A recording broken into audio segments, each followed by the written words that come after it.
네, 우리 지난주까지 우리는 소요리 문답 서론에 해당하는 1에서 3문까지의 내용을 살펴보게 되었는데요. 그리고 이제 오늘부터 우리는 본격적으로 소요리 문답 본론으로 들어가게 됩니다.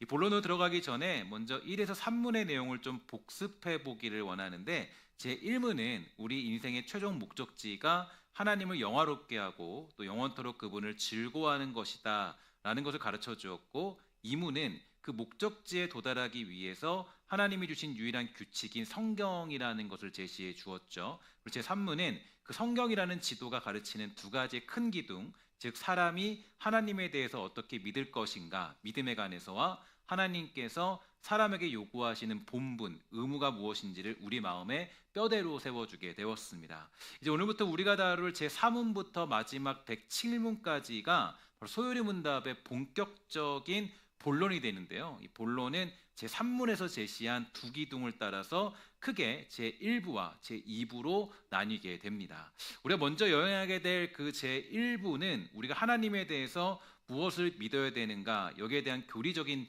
기초를 다루고 있는데, 그 구조를 이제 조금 더 이제 그려보면 이렇게 얘기할 수가 있게 돼요. 하나님은 누구신가? 4에서 6문까지 내용이 등장하고 있고요. 그래서 하나님의 본질과 속성, 그리고 신비로운 삼위일체 신격을 다루어 줍니다.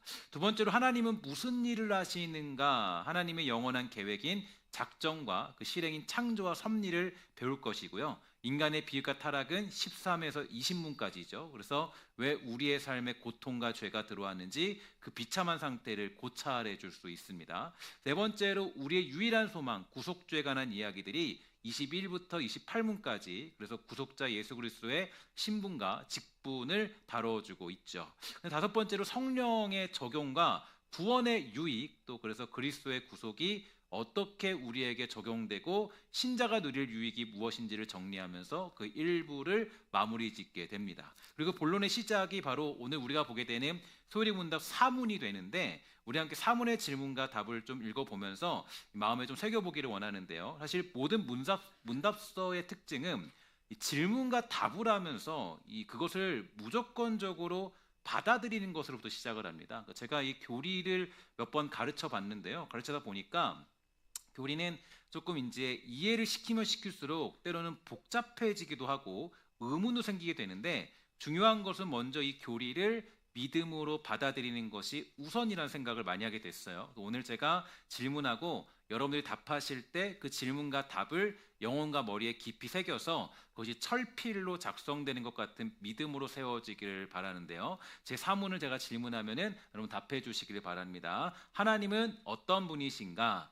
하나님은 영이신데 그의 존재하심과 지혜와 권능과 거룩하심과 공의와 인자하심과 진실하심이 무한하시며 무궁하시며 불변하시다. 아멘.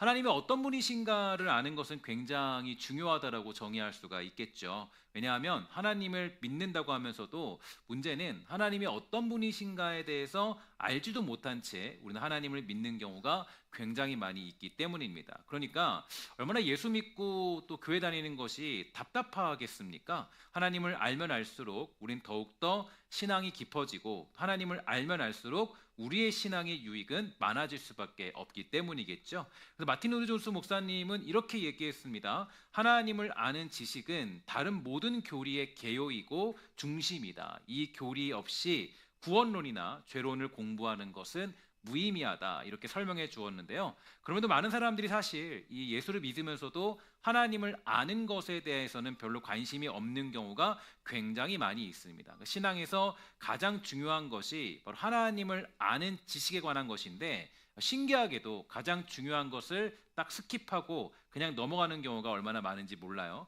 그러니까 신앙생활할 때 이게 문제가 뭐냐면, 이게 신앙생활의 중요성을 잃어버리니까, 그러니까 내가 뭔가를 이루고 내가 뭔가를 위로를 얻고 유익을 얻는 데는 관심이 있는데 정작 하나님이 누구신가는 잘 모를 때가 굉장히 많이 있어요. 그러니까 예수를 믿고 살아가면서도 하나님 어떤 분이시죠? 하나님은 좋으신 분이시구나. 근데 이걸로는 모든 게 해석이 안 돼요. 좋으신 분이구나 하면은 어떤 때로는 우리가 봤을 때는 부당해 보이는 것도 있고 우리가 봤을 때 이해할 수 없는 부분들이 있는데 그냥 우리가 알고 있는 거는 하나님은 사랑이시라며 하나님은 뭐 좋으신 분이시라며 근데 하나님 왜 그러실까? 뭐 이런 질문들을 던질 수가 있게 되는 것이죠. 그러니까 이걸 봤을 때 이 하나님에 대해서 우리가 이렇게 지식에 먼저 알지 못하면 우리는 자꾸 이제 이 신앙생활에 문제가 될 수밖에 없는 거예요. 그래서 하나님이 누구신가를 아는 지식에 먼저 모든 힘을 쏟아야 되는 것입니다. 자, 그러면 성경이 존재하는 이유가 어디 있겠습니까? 여러분들에게 뭔가 신비한 힘을 주는 것이 성경책일까요? 아, 내가 운전할 때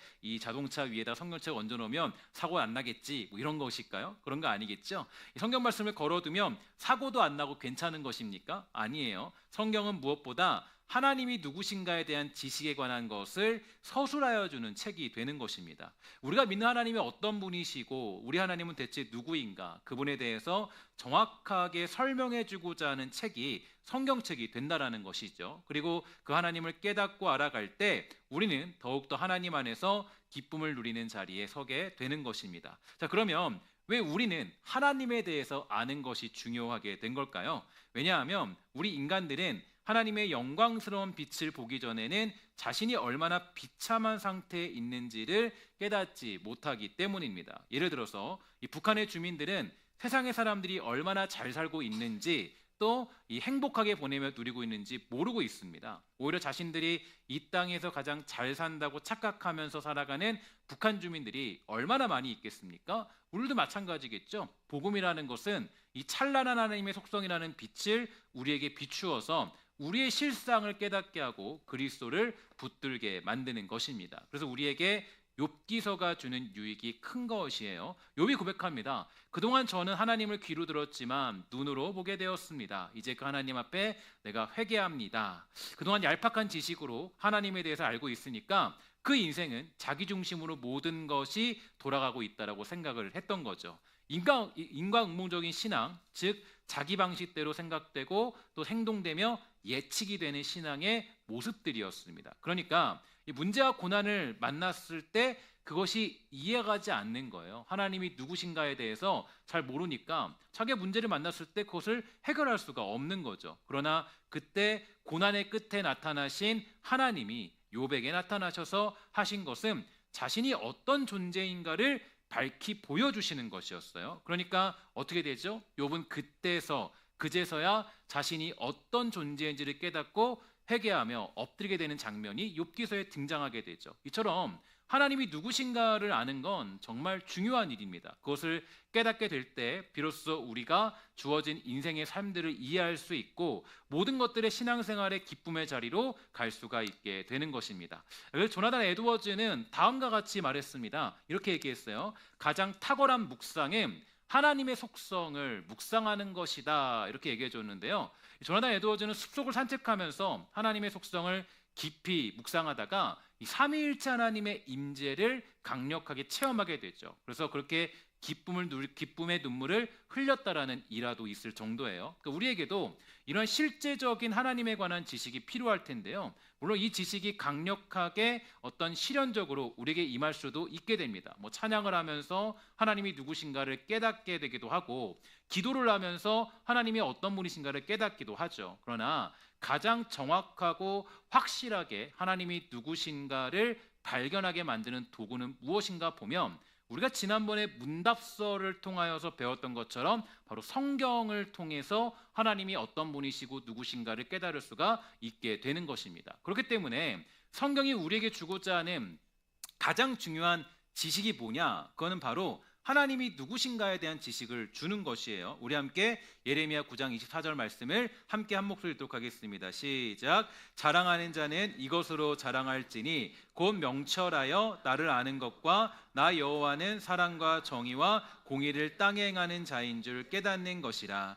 나는 이 일을 기뻐하노라. 여호와의 말씀이니라. 아멘. 호세아 6장 3절 함께 있습니다. 시작. 그러므로 우리가 여호와를 알자. 힘써 여호와를 알자. 그의 나타나심은 새벽빛같이 어김없나니 비와 같이 땅을 적시는 늦은 비와 같이 우리에게 임하시리라 하니라. 아멘. 신명기 29장 29절 말씀 있습니다. 시작. 감추어진 일은 우리 하나님 여호와께 속하였거니와 나타난 일은 영원히 우리와 우리 자손에게 속하였나니 이는 우리에게 이 율법의 모든 말씀을 행하게 하심이니라. 아멘.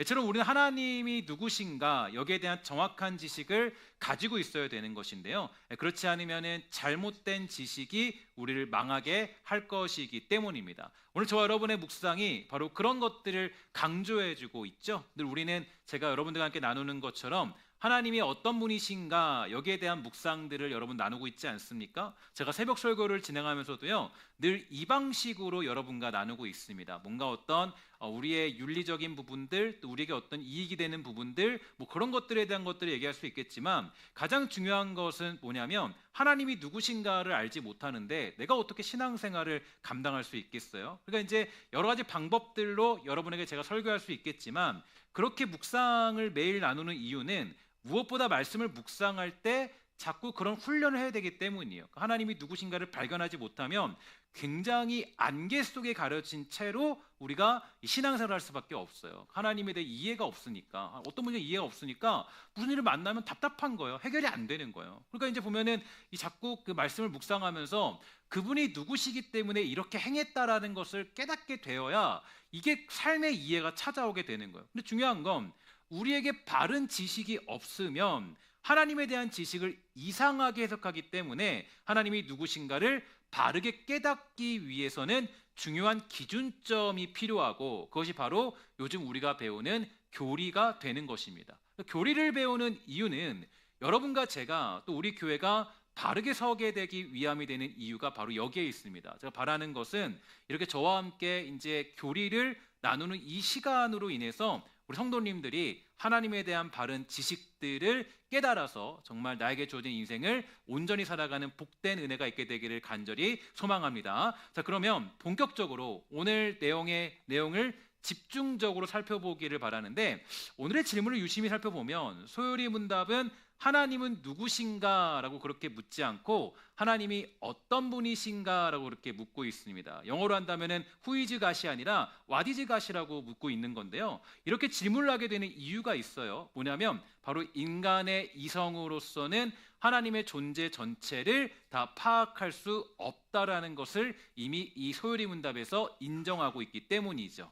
여기에 대해서 코넬리우스 반틸이라는 신학자가 있는데 이 신학자는 이렇게 얘기했습니다. 하나님의 불가해성을 강조했는데요. 즉 피조물인 우리가 창조주를 완벽히 이해하는 것은 불가능하지만 중요한 건 하나님이 성경을 통해서 나는 이러한 존재다라고 알려주신 만큼은 분명히 내가 하나님에 대해서 알 수 있다라는 거예요. 쉽게 말해서 하나님을 다 정의할 수가 없기 때문에 우리는 하나님은 누구신가라고 하지 않고 하나님은 어떤 분이신가라는 질문으로 하나님을 이해할 수 없지만 성경에 나타난 하나님을 이해하는 자리로 가야 한다는 것이죠. 이게 사실 정말 중요한 게 우리는 종종 어떤 실수를 저지르냐면 하나님을 감히 내 지식과 내 생각으로 이해하려고 한다는 것입니다. 그러니까 우주의 전체적인 질서도 다 이해할 수 없는 우리가 그것을 만드신 하나님을 내 얄팍한 지식 속에 가두고 이해가 안 간다고 한다면 얼마나 그게 아쉬운 일이겠어요. 정말로 간단한 예로요.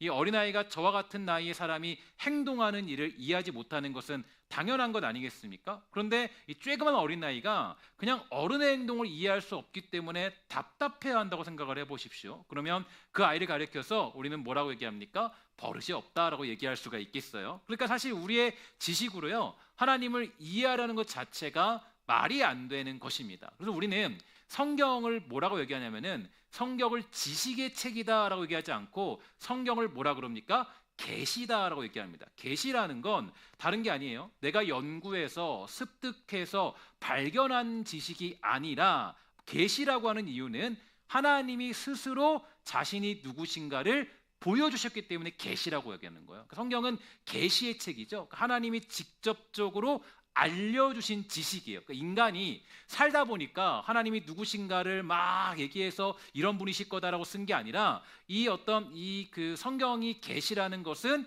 결국에는 하나님이 직접적으로 자신이 누구신가를 밝히 보여준 내용, 하나님이 직접적으로 자신을 밝히 보여준 것이 계시라는 거예요. 하나님이 스스로 알려주셨고 우리는 거기에 이런저런 방법을 논할 게 아니라 그냥 받은 것으로 감사한 것이에요. 하나님을 여러분의 지식 속에 가둬서는 안 되겠죠. 이해한다고 생각하지 마십시오. 사실 그것 자체가 얼마나 교만한 것입니까? 하나님을 이해하지 못하겠다 하시는 분은요, 먼저 저 우주의 원리라도 완벽히 이해하고 온다면 모르겠습니다. 근데 우주는커녕 존재 이유 자체도 우리는 하나님이 아니고서는 설명할 수 없는 존재라는 거죠. 이번에 제가 보니까요, 이 천문학에서 굉장히 어떤 이슈가 있는데, 어떤 이슈냐면 이전에는 천문학의 어떤 그런 이 자신들이 그 예상했던 모델들이 있으면 그 모델들을 가지고 그 모델 안에서 뭔가 그게 이제 이 시뮬레이션을 돌릴 때, 이 시뮬레이션 돌릴 때 시뮬레이션이 이제 자신들이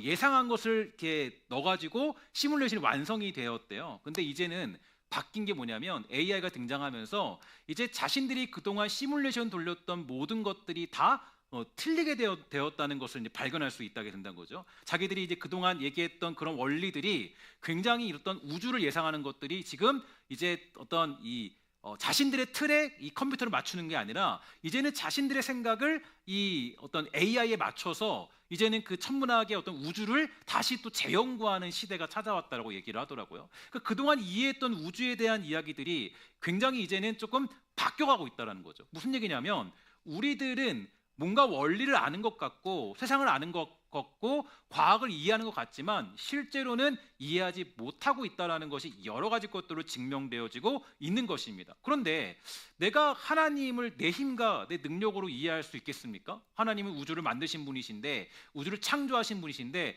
내가 지금도 알아가는 과정이고 우주에서 지금도 조금이나마 어떤 걸 조금씩 알아가는 것인데, 이거는 하나님의 창조 원리를 알아가는 과정에 있는 것이지 내가 뭔가를 다 이해할 수 있는 자리에 있는 것은 아니에요. 그러니까 우리가 하나님을 내 힘과 능력으로 이해할 수 있는 것은 불가능하다는 거죠. 그래서 이제 소요리 문답 3문은 이렇게 얘기합니다. 하나님의 본체를 뭐라고 정의하고 있냐면 하나님은 영이시다라고 정의하며 시작하는 건데요. 이거는 이런 메시지를 담고 있는 거예요. 무엇보다 하나님을 금이나 은 혹은 인간의 상상으로 만든 어떤 형상으로 가두고자 제한해서는 안 되는 것이고, 우린 눈에 보이는 화려한 의식보다 보이지 않는 하나님의 영광에 집중해야 되는 것이다, 이렇게 정의하고 해석할 수가 있게 됩니다. 특히 칼빈은 이렇게 얘기했죠.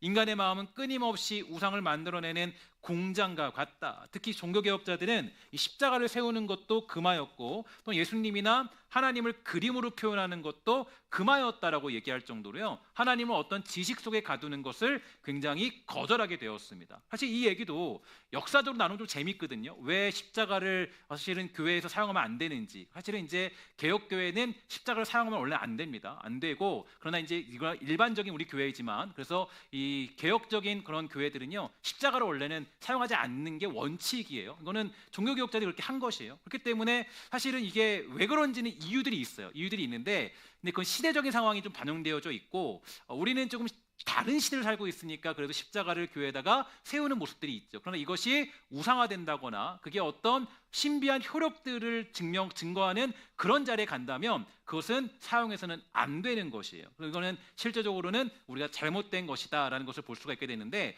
어쨌든 중요한 것은 우리가 쉽게 걸어놓는 십자가는 사실 교리적으로 본다면 걸어두지 않는 게 좋은 방법이 되기도 하죠. 왜냐하면 자기도 모르게 우리는 그것을 뭐합니까? 신성화하고 우상화시킬 가능성이 크기 때문이에요. 여기에 하나님을 가둘 가능성이 크기 때문이죠. 그러니까 이처럼 하나님은 영이시다라고 하는 표현은 이러한 지식들을 우리에게 잘 전달해주고 있습니다. 뿐만 아니라 하나님이 영이시기 때문에 우리에게 주는 유익은 어떤 것일까요? 바로 육신을 가진 존재는 한 장소에밖에 머물 수 있지만, 영이신 하나님은 고난당하는 성도와 언제든 함께할 수 있고 우주 만물 어디에서나 동시에 충만히 임재하시는 분이심을 알 수가 있게 됩니다. 그래서 소요리 문답은 정확하게 얘기하고 있죠. 하나님은 뭐라고요? 영이시다라고 얘기해주고 있는 것이에요. 오늘 이 내용의 믿음이 정확하게 여러분들에게 잘 전달되어서 우리가 더욱더 하나님에 대해서 바르게 깨닫는 복된 은혜가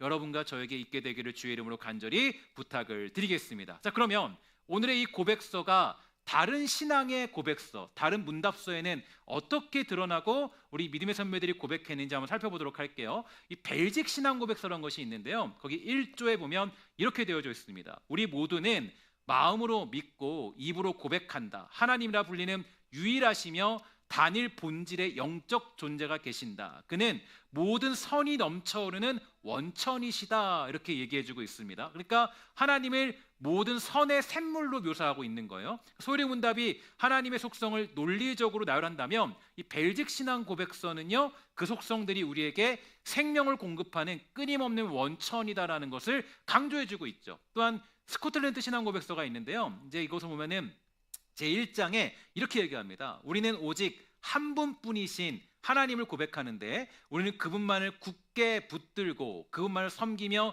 예배하고 그분 안에서만 우리의 신뢰를 두어야 한다. 여기서 핵심은 뭐냐면 굳게 붙든다라는 거예요. 하나님에 대한 지식은 단순히 머리에 대한 지식이 아니라 우리의 생명을 걸고 그분께만 충성해야 될 실제적인 관계의 문제라는 것을 보여주고 있는 것이죠. 자, 그러면 여러분 잘 알고 있는 하이델베르크 요리문답을 보면 어떻게 얘기해주고 있겠습니까? 이것을 좀 이렇게 하이델베르크 요리문답을 찾아보니까 가장 어울리는 문답은 이제 그 10계명에 관한 해설에 있어요. 이렇게 되어져 있어요. 질문하면 답해 주시기 바랍니다. 제1계명에서 하나님께서 요구하시는 것은 무엇입니까? 시작. 유일하고 참되신 하나님을 바르게 알고 그분만을 신뢰해야 하며 모든 겸손과 인내로 그분에게만 복종하고 모든 좋은 것들을 오직 그분에게서만 기대해야 합니다. 이렇게 되어져 있고요. 95문 보니까 이렇게 얘기합니다. 우상 숭배란 무엇이죠? 시작.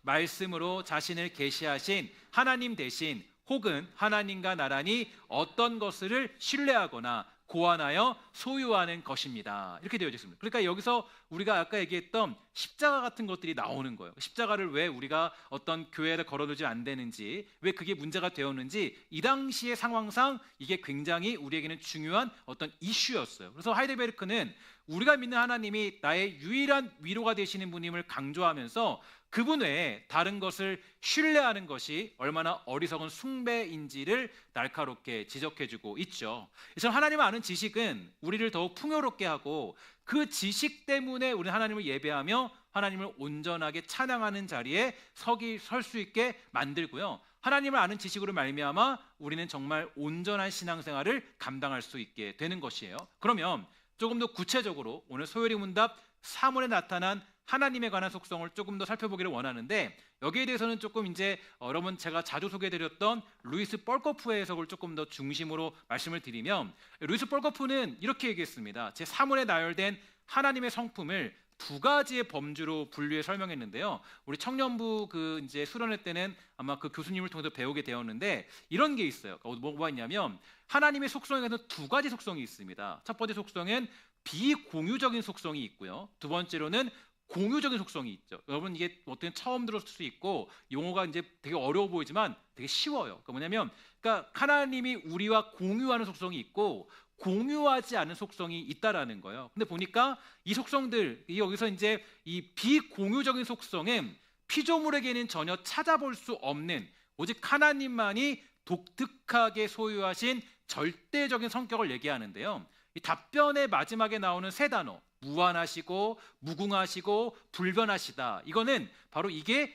비공유적인 속성이 되는 겁니다. 하나님께서 나누지 않는 속성, 하나님만 유일하게 가지고 계신 속성입니다. 그래서 보면은 무한하시다는 것은 공간적인 제한이 없고 또 무궁하시다는 것은 시간적인 제한이 없는 분이시고 불변하시다라는 것은 본질과 성품과 뜻과 약속이 결코 변하지 않는 분이시다라는 것을 표현한 게 바로 비공유적인 속성이라는 거예요. 이러한 속성이 주는 유익은 뭐냐면 우리 하나님의 무한하심으로 인해서 나의 어떤 모든 것들이 고갈되었을 때에도 하나님의 공급은 무한함을 믿고 의지할 수 있고요. 그분의 무궁하심으로 인해서 일시적인 세상의 고난에 흔들리지 않고 영원한 가치를 바라볼 수 있게 만들죠. 그분의 불변하심 때문에 우리가 상황과 감정에 근거하지 아니하고 언제나 변함없이 우리에게 주어지는 하나님의 사랑으로 말미암아 흔들리지 않은 삶을 살 수가 있게 되는 것이에요. 이러한 하나님의 속성으로 인해서 우리는 위로를 받고 정말 하나님 주신 능력을 누릴 수가 있게 되는 것입니다. 이렇게 비공유적 속성이 있는 반면에 하나님은요, 우리에게 허락해 주신 속성, 즉 공유적인 속성이 있습니다. 그러니까 여러분들도 똑같이 누릴 수 있는 속성, 물론 완벽하게 다 누리는 것은 아니에요. 그런데 하나님이 가진 속성 중에 이 속성들을 우리도 누릴 수 있는 하나님의 속성들이 있죠. 뭐냐면 하나님이 인간을 자기의 형상대로 창조했지 않습니까? 그러니까 인간에게도 유비적으로 나누어진 속성들이 있습니다. 인간은 이를 유한하고 불완전하게 소유하는 것은 맞지만 하나님은 이를 무한무궁불변하게 소유하시는 분이 되는 거예요. 그래서 존재, 지혜, 권능, 거룩하심, 공의, 인자하심, 진실하심이 그것인데요. 사실 그 인간은 이러한 속성을 유한하고 불완전하게 소유하고 있지만 하나님은 이를 무한무궁불변하게 소유하신 분이라는 점을 발견할 수가 있게 됩니다. 그래서 보면은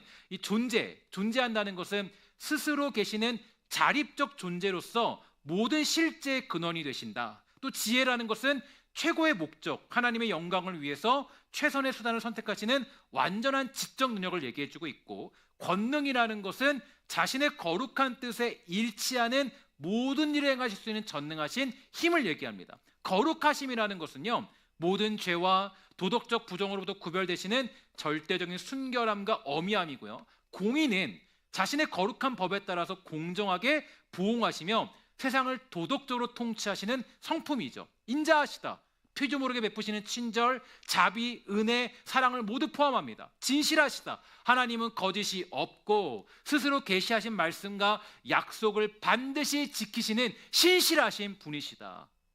여러분 믿으십니까? 이게 하나님에 대한 속성이라는 거예요. 그러니까 이 사실을 알게 되면 뭐가 있냐면, 하나님에 대해서 알게 되면 어떤 유익들이 있는가 보면요, 내가 나에게 주어진 삶과 인생들을 해석할 수가 있게 돼요. 하나님이 왜 이렇게 우리를 인도하시는지, 우리 하나님은 공의 하나님이시니까, 하나님이 인자하신 분이시니까, 하나님은 지혜가 있는 분이시니까 하나님의 선택은 틀림이 없구나, 완전한 지적의 능력인 분이시니까, 이렇게 우리가 하나님의 속성, 그분이 어떤 분이신가에 대한 답을 성경을 통해 찾아낼 때 우린 내 자신의 비참함을 더욱더 알게 되고 하나님 앞에 겸손하게 될 뿐 아니라 오직 하나님만 바라보는 자리에 서게 돼서 진정한 인간으로서의 삶을 영위할 수 있게 된다라는 것이에요. 근데 종종 우리는 많은 경우요, 하나님을 내 시종처럼 부를 때가 얼마나 많은지 몰라요. 마치 하나님은 나보다 아래인 것처럼, 그렇게 다 알고 있는 것처럼 그렇게 생각할 때 많이 있습니다. 하나님을 우리가 뭔가 대단한 능력으로, 우리 능력으로, 우리의 지식으로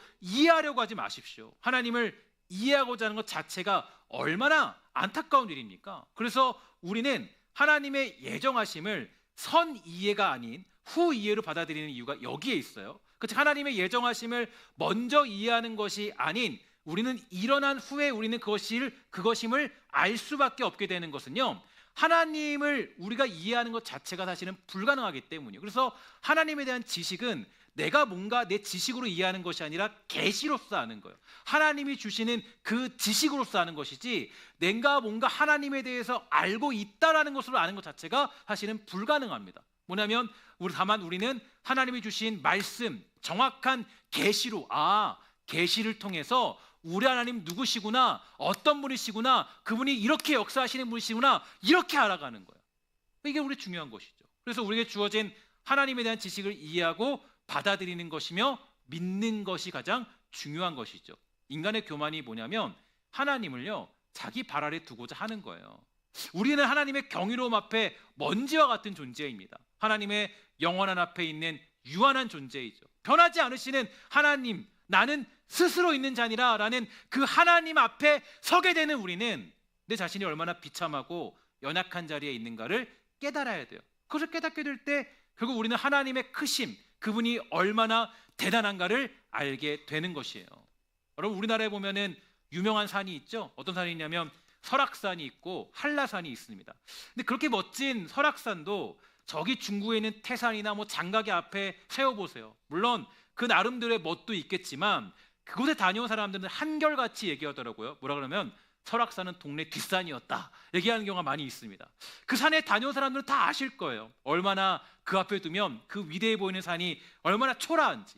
우리도 마찬가지예요. 하나님의 크심을 알고 그분의 능력과 위대하심을 알게 되면 그 찬란한 영광 앞에 엎드리게 되고 오직 하나님만을 의지하는 자리에 있게 되는 것입니다. 오늘 그 지식이 여러분을 살리게 될 줄 믿고 있습니다. 하나님에 대한 지식으로 말미암아 다시 한번 나에게 주어진 인생을 해석할 줄 알고 이해할 줄 알며 그 모든 하나님의 예정과 섭리 가운데 믿음으로 고백할 줄 아는 주의 성도들 다 되시기를 주의 이름으로 간절히 부탁을 드리겠습니다. 이제 오늘 우리에게 주신 말씀의 결론을 내려보면 하나님은 영이시고요, 무한하고 영원하며 불변하시는 지혜와 사랑의 하나님이 되십니다. 여러분, 이 하나님을 믿게 되기를 주의 이름으로 간절히 부탁을 드립니다.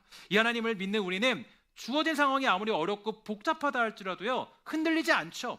우리 왜냐하면 영원하시고 변하지 않으시고 무한하신 하나님이 내 아버지 되시기 때문이에요. 그러니까 우리는 어떤 상황 속에서도 두려워하지 않고 포기하지 않고 살아갈 수 있는 이유가 우리 하나님이 영원하신 분이기 때문이에요. 그분은 인자하신 분이기 때문이에요. 그분은 변하지 않고 여전히 우리를 사랑하시기 때문에 내가 지금 문제가 있어도, 내가 지금 연약함이 있어도, 내가 지금 하나님의 부끄러움이 있어도 내가 그래도 하나님의 자녀로 살아갈 수 있는 이유는 하나님은 불변하시는 분이시고 그분은 성실하게 우리를 인도하시는 분이기 때문에 내 지금 힘들고 어려운 인생도 하나님이 누구신가를 알게 되면 우리는 흔들리지 않는 삶을 살아갈 수가 있게 되는 것이에요. 여러분, 다윗이 깨달은 게 있죠. 하나님은 주 여호와는 나의 목자시니 내가 뭡니까? 부족함이 없으리로다. 왜 부족함이 없는 거예요? 누가 목자시니까? 하나님이 내 목자시니까. 그분은 선하신 분이시고 완벽한 목자시니 내가 부족함이 없는 거구나. 그러니까 우리 하나님에 대해 누군가 아는 지식이 굉장히 중요해요. 근데 우리 교회 다니면서도요, 하나님에 대한 지식을 잘 누리고 있지 않습니다.